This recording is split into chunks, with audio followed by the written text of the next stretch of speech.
21 जनवरी 2025 आज है बुधवार और आज है अष्टमी। बुधवार की अष्टमी की सुंदर कथा वेद शास्त्रों में दी हुई है, उसी को आप सभी तक साझा करना चाहूँगी। अंत तक सुनिएगा। सबसे पहले आप और मैं गणेश जी महाराज का आज दिन है, तो साथ में ही गणेश जी महाराज और महादेव के जयकारे लगा लेते हैं। साथ ही आज माँ भवानी का दिन माना जाता है अष्टमी का, तो आज अष्टमी के दिन माँ भवानी के जयकारे लगाइएगा। तो मेरे साथ आप सभी भी बोलिए ओम श्री गणेशाय नमः, श्री शिवाय नमस्तुभ्यम, जय माता दी। कथा के अनुसार मिथिला नाम की एक नगरी थी। निमि नाम का एक राजा वहाँ राज्य करता था।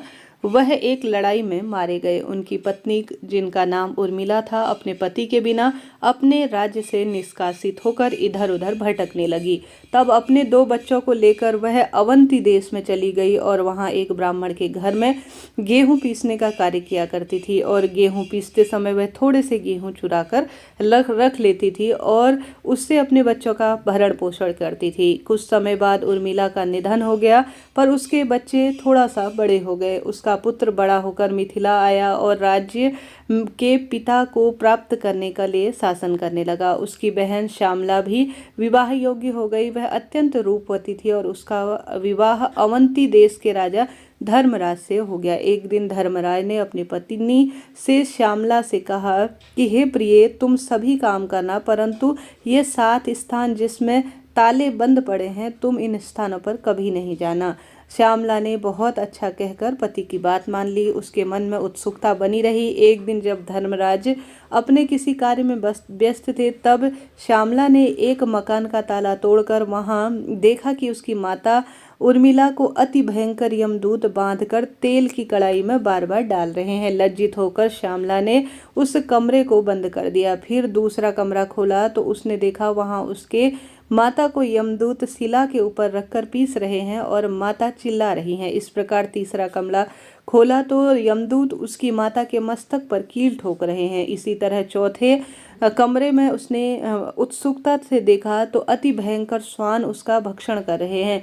5वें में लोहे के स्कंद उसे पीड़ित कर रहे हैं।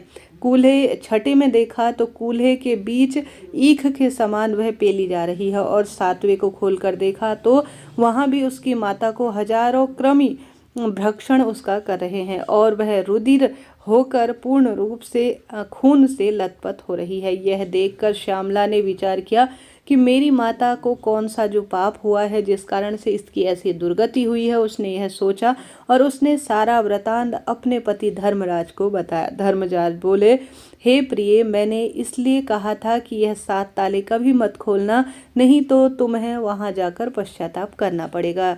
तुम्हारी माता ने संतान के स्नेह से ब्राह्मण के खेत से गेहूं चुराए हैं। क्या तुम इस बात को नहीं जानती जो तुम इस बात को मुझसे पूछ रही हो? यह सब उसी कर्म का फल है। ब्राह्मण का धन स्नेह से भी भक्षण करे तो 7 कुल अधोगति को प्राप्त होता है, और चुरा कर खाए तो जब तक सूर्य और चंद्रमा के तारे हैं तब तक नरक के द्वार उसके लिए पूर्ण रूप से खुले हैं और वह नरक का ही भागी बनता है। जो गेहूं इसने चुराए थे वह कृमि बनकर इसका भक्षण कर रहे हैं। श्यामला ने कहा, हे महाराज, मेरी माता ने जो कुछ भी पहले किया मैं उसे कुछ भी नहीं जानती। फिर भी आप जो कोई भी उपाय इसके लिए मुझे बतलाएंगे जिससे कि मेरी माता नरक के द्वार से छूट जाए, मुझसे कहें। मुझसे यह पीड़ा सहन नहीं हो रही है। इसके बाद धर्मराज ने कुछ समय विचार किया और कहने लगे, अगर आप अपनी माता को छुड़वाना चाहती हैं, उन्हें सद्गति प्रदान करना चाहती हैं, तो हे प्रिय, आज से 7 जन्म पूर्व ब्राह्मणी थी जिसने जो है तुम्हारी सखियों के साथ, जो कि बुद्ध अष्टमी का व्रत किया करती थी, यदि उसका तुम संकल्प लेकर अपनी माता को दे दो तो इस संकट से वह मुक्त हो जाएंगी।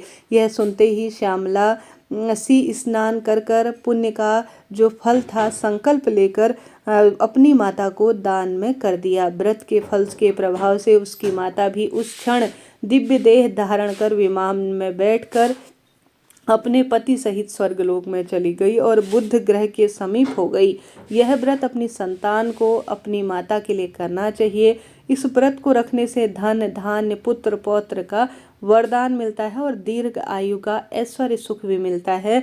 और माता पिता को कहा जाता है संतान यह व्रत रखती है तो सद्गति प्राप्त होती है।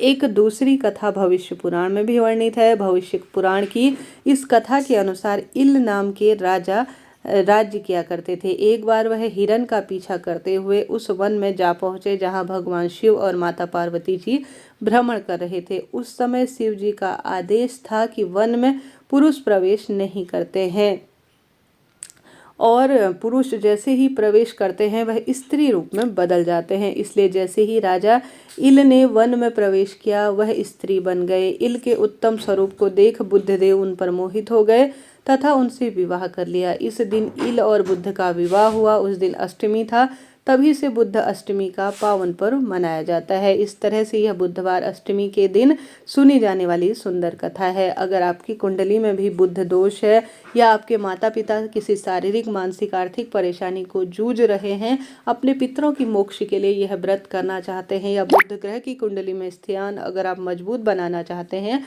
तो आप सभी को बुद्ध अष्टमी के दिन उपाय व्रत स्वरूप में कोई ना कोई संकल्प लेना चाहिए। चाहे तो व्रत करें, चाहे तो इस दिन उपाय स्वरूप में वेद शास्त्रों में वर्णित गणेश जी को मोदक का भोग लगाएं, उन्हें यह काफ़ी प्रिय है।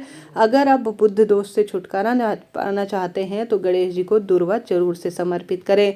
साथ ही शास्त्रों में कहा गया है अपनी कुंडली से बुद्ध दोष को दूर करने के लिए बुद्ध अष्टमी के दिन अपने हाथ की सबसे छोटी उंगली में पन्ना धारण करना चाहिए। पन्ना रत्न धारण करने से किसी भी प्रकार की जो परेशानी होती है बुद्ध ग्रह से संबंधित वह छूटती जाती है।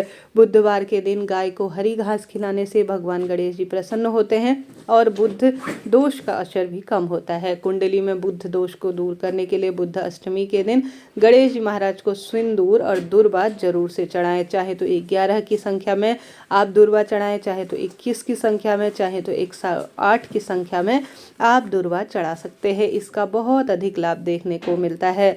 बुद्ध अष्टमी का जो व्रत करते हैं वह 7 जन्मों के पाप को नष्ट करने वाले सुंदर स्वरूप में फल को प्राप्त करते हैं। बुद्ध अष्टमी का व्रत करने से धन धान्य पुत्र और ऐश्वर्य में वृद्धि होती है। बुद्ध अष्टमी का व्रत करने से मनुष्य धरती पर सभी सुखों को भोगकर अंत में सुख स्वर्ग लोक का प्राप्त करते हैं, ऐसा शास्त्रों में वर्णित है। अगर आप सभी भी पूजा विधि सुंदर स्वरूप में करना चाहते हैं तो इस तरह से करें। बुद्ध अष्टमी का व्रत करने के लिए व्यक्ति को प्रातःकाल स्नान करना चाहिए। संभव हो तो किसी पवित्र नदी में स्नान करें और व्रत और पूजा का संकल्प ले। अगर आपके आसपास कोई नदी नहीं है तो घर पर ही गंगा जल मिश्रित जल से स्नान करें। गंगा जल मिश्रित जल से स्नान करें, बहुत अधिक इसका पुण्य मिलता है। अब एक कलश में गंगा जल भरकर अपने घर की पूजा इस कक्ष में स्थापित करें। बुद्ध अष्टमी के दिन बुद्ध देव की पूजा करें, साथ ही गणेश जी महाराज की विधि विधान से पूजा करें। बुद्ध अष्टमी का व्रत करने का संकल्प लेकर बुद्ध भगवान की विधि विधान से पूजा करें। बुद्ध अष्टमी के दिन भगवान को भोग लगाने के लिए 8 प्रकार के पकवान बनाने चाहिए तथा इन्हें बांस के पत्तों में रखकर भगवान को भोग लगाने से अधिक लाभ मिलता है, ऐसा शास्त्र वर्णन कहता है। इस दिन भगवान को फल फूल धूप आदि के साथ बुद्ध देव को सभी चीज़ें अपनी क्षमता सामर्थ्य अनुसार समर्पित करना चाहिए। पूजा खत्म होने के बाद भगवान को चढ़ाए गए भोग प्रसाद को घर के सभी सदस्यों को वितरित कर स्वयं भी ग्रहण करना चाहिए। कई स्थानों पर बुद्ध अष्टमी के दिन भगवान शिव और माता पार्वती के पूजन का विधान है। बुद्ध अष्टमी के दिन अपने घर की अच्छी तरह से साफ सफाई करें, इष्ट देव का अपने पूजन करें। शास्त्रों में कहा जाता है इस दिन गणेश जी महाराज की आराधना करने से सुखों की अनुभूति होती है। तो इस तरह से आप सभी यह पूजा करें। हमारे शास्त्रों में बुद्ध अष्टमी का बहुत महत्व है। जिस बुधवार के दिन अष्टमी पड़ती है उसे बुद्ध अष्टमी कहा जाता है। बुद्ध अष्टमी के दिन सभी लोग विधि पूर्वक सूर्य देव की भी इस दिन पूजा करनी चाहिए। बुद्ध देव के साथ साथ जो है महादेव और गणेश जी की पूजा करने से रोग दोष कष्ट संकट और नवग्रहों से संबंधित कोई परेशानी से मुक्ति मिलती है। तो इस तरह से यह बुद्ध अष्टमी की सुंदर व्रत कथा मैंने आपको श्रवण कराई। आशा है उम्मीद है वीडियो आपके लिए उचित उपयोगी रहा होगा। तो कमेंट्स में आप सभी हर हर महादेव या जय श्री राधे या जय श्री कृष्णा या प्रभु के नाम मंत्र का ज़्यादा से ज़्यादा सुमिरन करें। आज बुधवार है, आप जो है उपाय के रूप में गणेश जी महाराज को दुर्वा और साथ के साथ नंदी बैल को या गौ माता को हरे मूंग जरूर से खिलाएं। इनका बुधवार से संबंध होता है। आप हरे मूंग का दान कर सकते हैं, ज़्यादा से ज़्यादा गुड़ का दान कर सकते हैं। गौ माता को हरा चारा खिलाने से भी बुधवार के दिन बुद्ध अष्टमी का सुंदर फल मिलता है। और पितरों को, माता पिता की अगर किसी भी स्वरूप में कोई गलती से कोई पाप कर्म हो गया है तो उनसे भी मुक्ति मिलने में बुद्ध अष्टमी सहायक होती है। वीडियो उचित उपयोगी रहते हैं तो लाइक करें, शेयर करें, सब्सक्राइब करें और राधे राधे लिखना ना भूलें। साथ ही सुन लेते हैं आज गणेश जी महाराज की सुंदर कथा। आरंभ करते हैं। मेरे साथ आप सभी भी बोलिए ओम श्री गणेशाय नमः। बुधवार के दिन गणेश जी की यह कथा परम सुखों की अनुभूति देती है। पौराणिक कथा के अनुसार एक बुढ़िया माई रोज मिट्टी के गणेश जी की पूजा करती थी, लेकिन जो भी वह गणेश जी की प्रतिमा बनाती वह रोज ही गल जाते। उसके घर के सामने एक बार किसी सेठ जी का मकान बन रहा था। बुढ़िया माई ने मकान बनाने वाले कारीगरों से बोला, भाई मेरे मिट्टी के गणेश जी रोज गल जाते हैं, कृपया आप मुझे एक पत्थर के गणेश जी बना कर दीजिए। आपकी बड़ी कृपा होगी, मेरी पूजा आसान हो जाएगी और नियमित रूप से मैं गणेश जी की पूजा कर सकूंगी।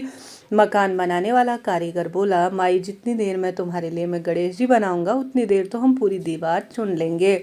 बुढ़िया को यह सुनकर बड़ा दुख हुआ। दुखी मन से घर वापस आ गई। दीवार पूरी जैसे ही कारीगर करते, शाम होते होते पूरी दीवार ढह जाती। कारीगर जितनी बार भी दीवार बनाते उतनी देर में दीवार टेढ़ी हो जाती। ऐसा करते करते शाम हो गई। सारे कारीगर बहुत परेशान हो गए। शाम को जब सेठ जी आए तो उन्होंने कहा कि आज तो कोई काम नहीं हुआ। तब मकान बनाने वाले कारीगर बोले, सेठ जी हुआ क्या कि आज एक बुढ़िया आई थी। बुढ़िया माई जो है जब से आई है तब से हमारा कार्य बहुत अधिक रुक गया है। तब सेठ जी ने बुढ़िया माई के घर गए और उन्होंने कहा कि माई तुम हमारी दीवार सीधी कर दो और तुम्हें एक सोने के गणेश जी बना कर देंगे। गणेश जी की यह बात सुनते ही सेठ जी की दीवार सीधी हो गई। सेठ जी ने बुढ़िया को सोने के गणेश जी बना कर दिए। हे विनायक जी महाराज, जैसे आपने सेठ जी की दीवार सीधी की और सभी के जीवन में इसी तरह से आप सभी काम सीधे करना, घर में रिद्धि सिद्धि करना, सुख सौभाग्य करना और परिवार में बरकत करना।